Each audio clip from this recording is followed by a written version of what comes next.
Démarré il y a quelques années, principalement avec des membres, et l'IHOUMA, principalement, nous gérons des sociétés suisses, ou elle, la Tuniso-Suisse, en partenariat, Fitounous.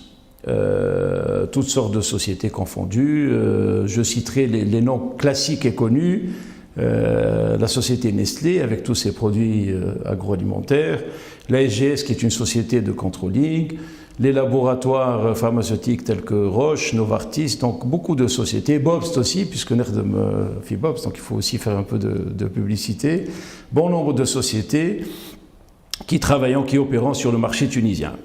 Certaines sociétés sont déjà établies depuis longtemps, Fitouns, d'autres sont nouvellement implantées et dans certains cas, certaines sociétés ou filiales, on travaille sur une partie de l'Afrique ou du Moyen-Orient. Donc différentes sociétés, différents acteurs Fitouns. Cette société-là, cette chambre de commerce, évidemment, on a eu le support de l'ambassade suisse. Notre ex-ambassadeur Pierre de Combournou nous a aidés pour monter cette structure. Elle était inexistante. Bon nombre de pays, qui Italie, France, Allemagne, etc., ont de jolies et de belles chambres qui existent depuis belle lurette. احنا جدد jeunes, il n'y a que moi اللي انا نسمى قديم وكبير في العمر بالنسبه mes collègues, et donc on a lancé cette chambre là qui est relativement active sur la Tunisie, mais aussi dans l'autre sens. Ce qu'on essaie de faire aussi, c'est de la promotion de nos produits, que ce soit services ou autres, sur la Suisse. Donc c'est dans les deux sens. C'est vrai que ces dernières années, depuis le démarrage, c'était un peu calme. Ça redémarre, bon an, mal an, relativement bien. Il ne s'agit pas de business ou chiffre d'affaires, puisque c'est une association, donc c'est des bénévoles. Moi-même, j'y suis en tant que président, mais je ne perçois aucun salaire, il n'y a aucun revenu là-dessus. C'est des gens qui sont dévoués dans le but de développer le business principalement, mais Suisse. Dans un premier temps, il serait aussi probable qu'on puisse aussi étendre d'autres relations avec d'autres chambres de commerce, parce qu'on n'est pas, entre guillemets, ni raciste, et on est beaucoup plus ouvert que vous le pensiez. Alors, ce qui est important aussi, c'est que la Suisse est un petit pays, au niveau taille, Tunis également. Il y a quand même des similitudes malgré tout. Il n'y a pas que le chocolat et les montres suisses. Il y a pas mal de choses qui sont intéressantes. Typiquement, par exemple, des sociétés Kimabos où on utilise de la main-d'œuvre locale, des jeunes cadres, que ce soit ingénieurs, techniciens ou autres. Et du coup, ils sont tous diplômés. Et du coup, on essaie de recruter localement et qui sont expatriés, qui sont un peu partout, fi Dubaï, fi Masr, fi Afrique, etc. Ça, c'est quand même un point important. La Suisse a toujours mis l'accent sur la partie formation. Et on continue sur cette lancée-là. C'est de recruter localement, avoir de belles ressources humaines locales, que l'on forme, que l'on suit. Ces personnes-là sont déployées un peu sur le territoire, principalement, je dirais, Afrique, Moyen-Orient. D'autant plus que le business, si on prend le cas de l'Afrique, donc que ce soit des pays classiques comme Niger, qui est un gros marché, un marché important, il n'y a pas grand-chose qui se fait aujourd'hui. Notre vocation à nous, c'est de faciliter les opérateurs suisses et ils attaquent des marchés notamment tels que l'Afrique, par le biais de la Tunisie.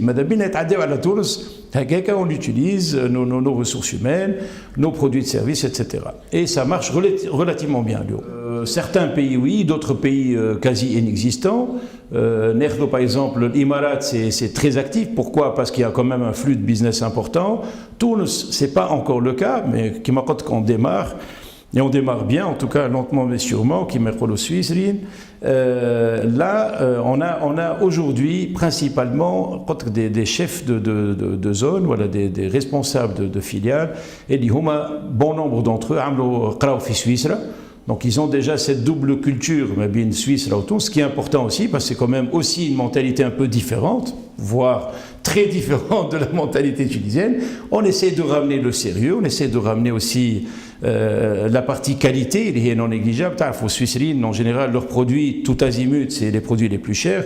que ce soit le chocolat ou les montres ou les biens d'équipement, et on essaye justement de faire en sorte que on passe le flambeau, le twins, et on essaye aussi de leur, si vous permettez l'expression, inculquer ce phénomène de qualité, voilà, ce critère de qualité, il est non négligeable. Parce qu'aujourd'hui, les coûts de production ou d'exploitation sont relativement c'est encore intéressant, mais ce n'est pas une question de prix, c'est aussi une question de qualité. Et quand je dis qualité, ce n'est pas la qualité de ce que l'on fait, voilà, de ce que l'on produit, voilà, de ce que l'on vend, mais c'est aussi la qualité des délais, respect des délais, plein de choses comme ça. Ça, c'est des choses importantes.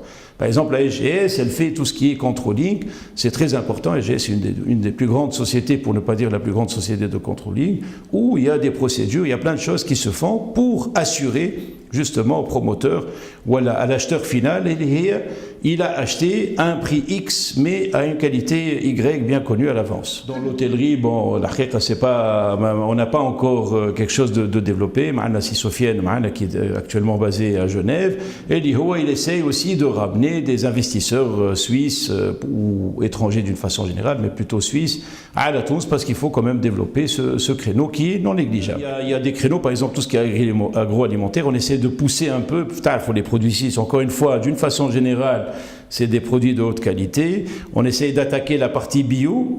C'est un marché très important, Fiuruba, pas seulement Suisse.